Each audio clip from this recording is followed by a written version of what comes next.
Baik, salam jumpa kembali.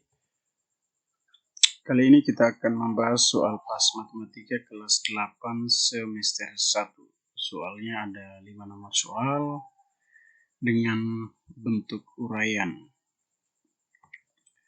Soal yang pertama, untuk sebuah kegiatan pertemuan, Lennox sebagai anggota yang bertugas akan menyusun kursi dengan pola tertentu. Banyak kursi pada baris pertama adalah 2 kursi, banyak kursi baris berikutnya selalu bertambah 1 kursi. Berapa jumlah kursi yang diperlukan Lennox untuk mengisi pada baris terakhir jika dalam ruang pertemuan hanya memuat 3 baris kursi?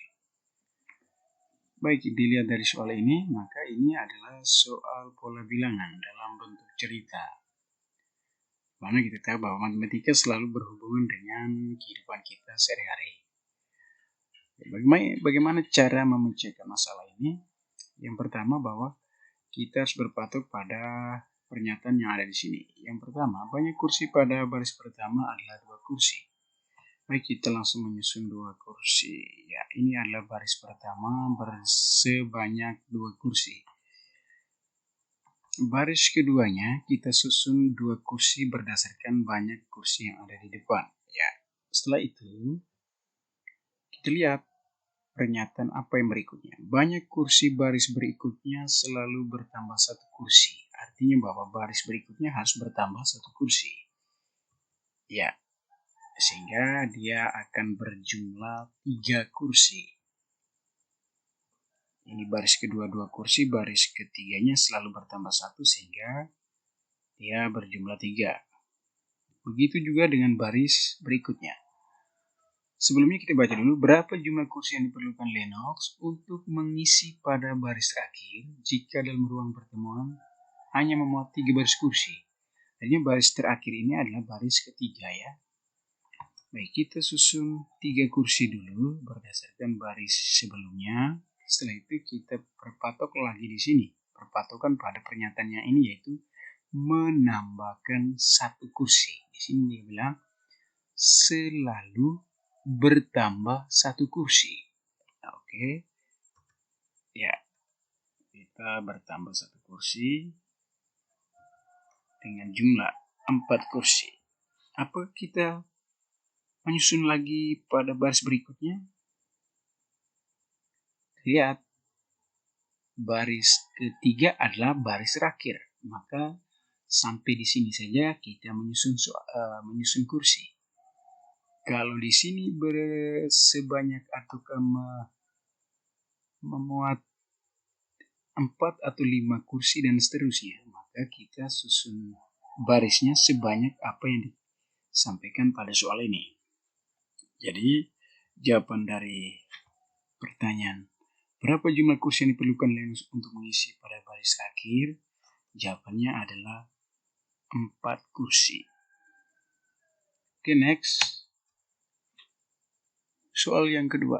Gambarlah titik P 4,5, titik Q 10,5, titik R 9,1, dan titik S 3,1 pada bidang koordinat kartesius. Kemudian, hubungkan titik-titik tersebut. Bangun apakah yang terbentuk? Oke, dilihat dari pernyataan soal ini adalah soal tentang sistem koordinat. Kita disuruh menggambar sebuah sistem koordinat dengan ketentuan ataukah dengan titik yang sudah ditetapkan di sini. Ya, pertama kita gambar dulu grafik sistem koordinatnya, sumbu X dan sumbu Y. Ya, ini adalah titik 0.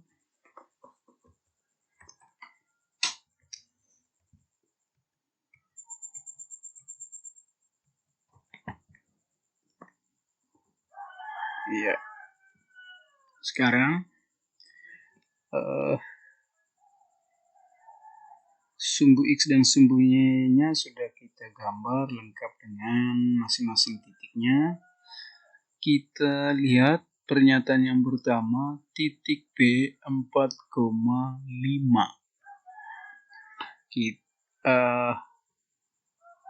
4 di X, sumbu X, dan 5 di sumbu Y.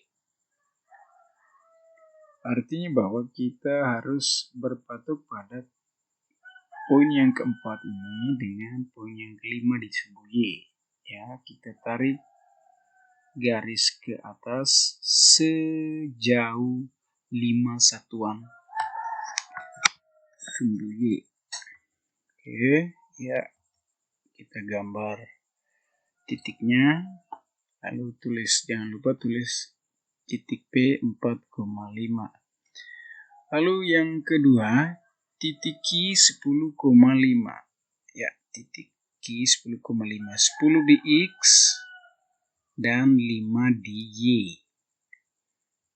Itu berarti kita tarik garis dari titik poin 10 di sumbu Y X sejauh 5 satuan ke atas sumbu Y. Mengapa tidak ke bawah? Karena pernyataan di sini 5, bukan min 5 ya. Oke. Ya, ini titik keduanya, yaitu titik Q 10,5. Baris berikutnya atau titik yang berikutnya 9,1. Ya, 9,1, 9 di X, 1 di Y. Ya, sudah. Dan yang terakhir, titik S 3,1. Titik S 3,1. 3 di X, 1 di Y. Iya.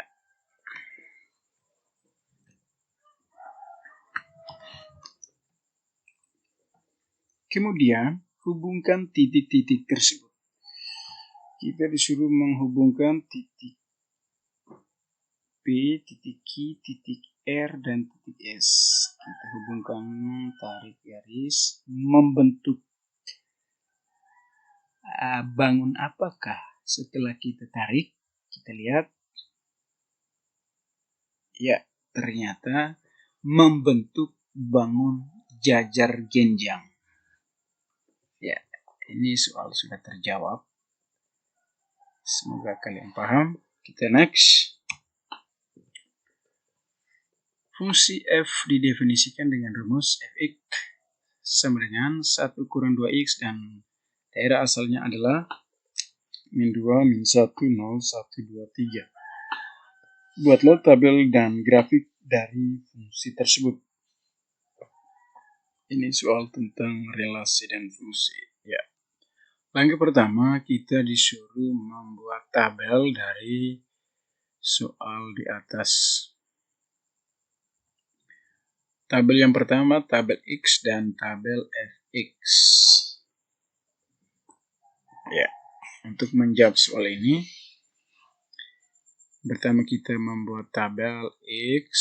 Tabel X itu berisi angka min 2, min 1, 0, 1, 2, 3. Sedangkan pada baris Fx, kita masukkan persamaan yang ini, lalu X-nya kita ganti setiap kolom 2, 1, 0, 1, 2, 3 ini kita ganti dengan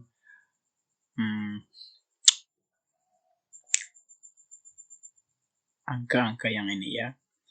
Misalkan kita lihat yang pertama, min 2, kita masukkan ke sini. Kita lihat tabelnya, langsung perhatikan. Ya.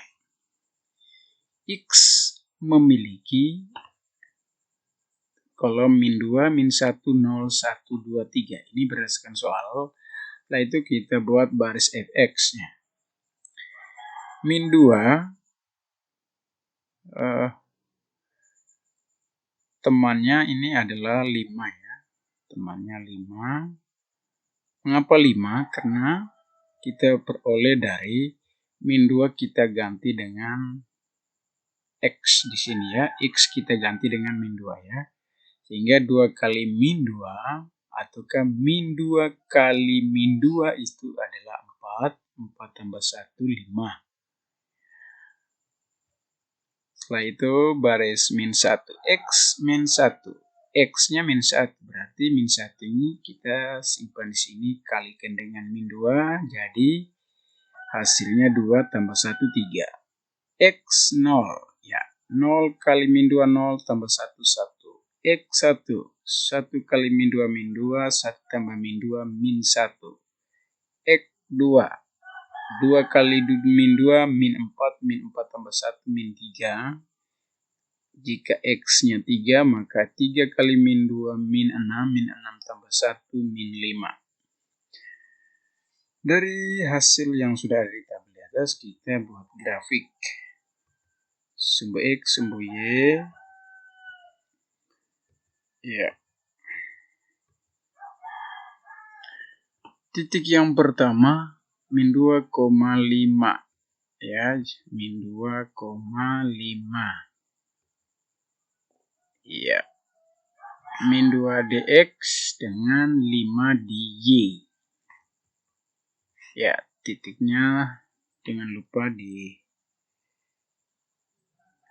titik. Berikutnya min 1,3. Ya, min 1,3. Berikut 0,1. 0 dx, 1 dy. Ya, sudah. Berikut 1, min 1. Berikut 2, min 3 dan 3, min 5. Ya. Setelah itu kita tarik garisnya miring ya. Garisnya miring, bentuk garis lurus.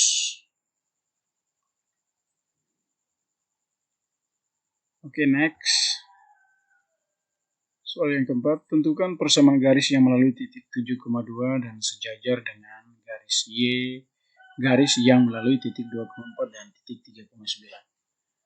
Baik, ini kembali kita lihat di persamaan garis.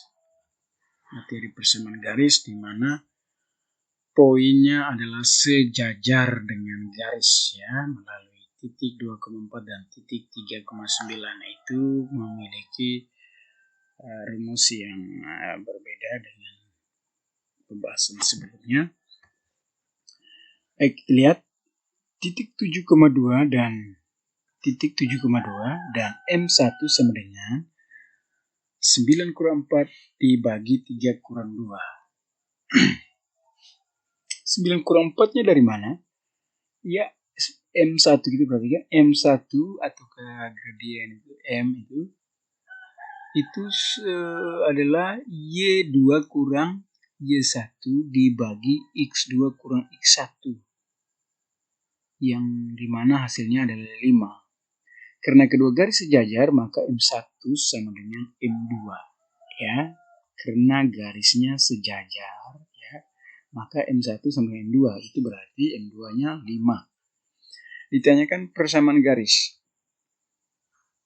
Baik, lihat. Y kurang Y1 sama dengan M2 kali X kurang X1. Ya, kita ganti Y1 ini dengan 2. M2-nya kita ganti dengan 5. Dan X1 kita ganti dengan 7. Oke, menghasilkan 5 kali X, 5X. 5 kali 7, 30. 5 kali min 7, min 35. Berikut kita pindahkan min 2 ke ruas kanan ya. Kita pindahkan min 2 ke ruas kanan menjadi positif. Sehingga menjadi Y sama dengan 5X kurang 35 tambah 2. Ya. Y kurang 5X kurang 5X. Y sama dengan 5X kurang 35 tambah 2. Min 35 tambah 2 sama dengan min 33. Ya. Sekarang Y kurang sama dengan 5X kurang 33. Maka persamaan garisnya adalah Y sama dengan 5X kurang 33. Ya, begitu saja hasilnya karena yang ditanyakan adalah persamaan garisnya. Jadi yang ditanyakan persamaannya. Ya, inilah persamaan garisnya. Oke, next. Nomor 5, nomor terakhir. Di akhir bulan November, sebuah toko memberikan harga promo untuk pembelian buku dan pensil. Rodit membeli sebuah buku dan sebuah pensil. Ya, harus membayar 8.000. Sedangkan Siska membeli 2 buah buku dan 3 pensil, harus membayar 19.000. Pernyataan yang pertama, misalkan harga buku sama dengan X rupiah, harga pensil sama dengan Y rupiah. Nyatakanlah kalimat di atas dalam bentuk persamaan dengan variabel X dan Y. Misalkan harga buku X rupiah, harga pensil Y rupiah. Nyatakanlah kalimat di atas dalam bentuk persamaan dengan variabel X dan Y. Ya, ini kita buat model matematikanya. Yang kedua, selesaikan sistem persamaan tersebut. Jadi setelah membuat model matematika, kita disuruh menyelesaikan sistem persamaannya. Untuk menggunakan metode eliminasi, ataukah campuran, ataukah substitusi saja, itu tergantung Anda memilihnya. Baik, pertanyaan berikut, berapa uang kembalian yang perlu diterima jika ia membeli 10 buku dan 10 pensil dengan menggunakan lembaran uang 100.000? Baik, kita lihat pembahasannya.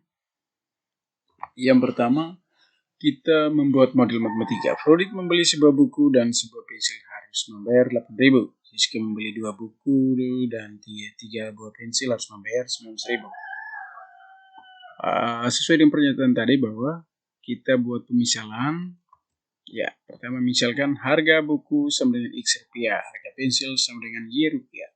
Bentuk persamaan dengan variabel X dan Y. Baik, lihat. X tambah Y sama dengan 8.000. X-nya yang mana? Oh, X-nya adalah buku. Y-nya yang mana? Y-nya adalah pensil. Sama dengan 8.000. Kenapa 8.000 ya? Di sini lihat. Sebuah buku berarti X. Satu buku ya, sebuah pensil Y. Pernyataan yang kedua, ini bagian Siskanya. 2 buah buku berarti 2X. 3 buah pensil berarti 3Y. 2X tambah 3Y. 2 buku dan 3 buah pensil. Sama dengan 19.000. Ya, kita tulis. Ya. Pertanyaan pertama selesai. Yang kedua, selesaikan sistem persamaan tersebut. Lihat, kita menyelesaikan sistem persamaan yang sudah kita buat ini ya. Kita menggunakan metode eliminasi. Ya, lihat. Dari persamaan itu, kita lihat. X tambah Y sama dengan 8.000, 2X tambah 3Y sama dengan 19.000. Metode eliminasi mengharuskan kita mengalihkan persamaan yang ini dengan 2. Tujuannya supaya X-nya akan hilang dan nilai Y-nya akan kita dapatkan. Ya, X-nya X2 kali 2 adalah 2X. 2 ini ya.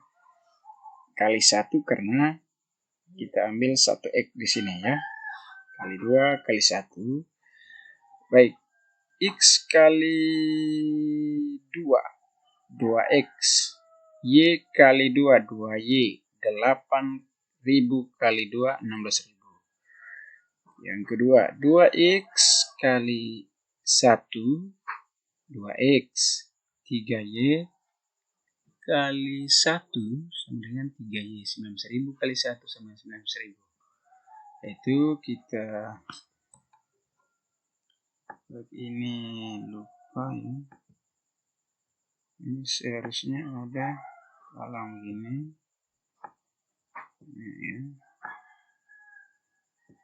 Ya. Dari sini 2X kurang 2X habis. 2X kurang 2X habis. 2Y kurang 3Y sama dengan min 1Y. Ditulis dengan min Y. Ya, ini 1 tidak perlu ditulis. sama dengan 16.000 kurang 19.000 sama dengan min 3.000. Jika min Y sama dengan min 3.000, maka Y sama dengan 3.000 ya. Setelah kita mendapat nilai Y sama dengan 3.000, kita masukkan pada salah satu persamaan. Persamaan yang pertama yaitu X tambah Y sama dengan 8.000. Kita masukkan angka Y yang ini 3.000 ke dalam sebuah persamaan ini ya. Kita masukkan angka 3.000 ke variabel Y. Sehingga di sini lihat X tambah 3.000 sama dengan 8.000. X sama dengan 8.000 kurang 3.000. X sama dengan 5.000. Jadi, selesaiannya adalah 5.000, 3.000. 5.000-nya apa? 5.000-nya X. 3.000-nya apa? 3.000-nya Y. Ya. Mana X ini kita tahu bahwa buku dan 3.000 adalah pensil. Jadi, kalau ditanyakan harga sebuah buku berapa? Maka jawabannya 5.000. Harga sebuah pensil yaitu Y ya. Pensil tadi kita ibaratkan dengan Y itu 3.000. Maka satu Y ini, Y saja ini kan 3.000. Sehingga satu pensil sama dengan 3.000. Oke, next. Pertanyaan terakhir. Kita membeli 10 buku dan 10 pensil. Kalau kita kan sudah mendapatkan satu buku dengan 5.000, satu pensil 3.000. Kalau pertanyaannya 10 buku, maka 10 kali 5.000. 10 kali 5 berapa? 50.000 ya. 10 kali 5.000 semuanya 50.000. Oh, ini sebenarnya Rodit ya, bukan Tita. Sorry, ini salah. Rodit.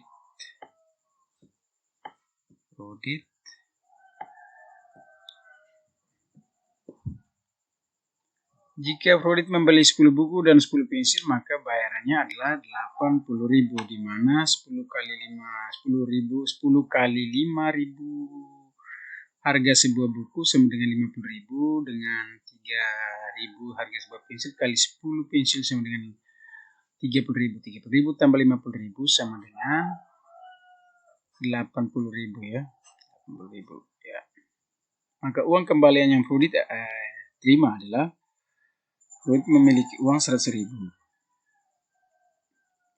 Maka yang ia terima setelah membelanjakan 10 buku dan 10 pensil yang menghabiskan uang 8.000, maka sisanya pasti 20.000. Oke, saya rasa soalnya dari nomor 1 sampai nomor 5 tidak terlalu sulit. Semoga Anda bisa menerapkan ke soal-soal yang lain yang mungkin modelnya hampir sama. Oke, terima kasih sudah menyaksikan. Semoga bermanfaat.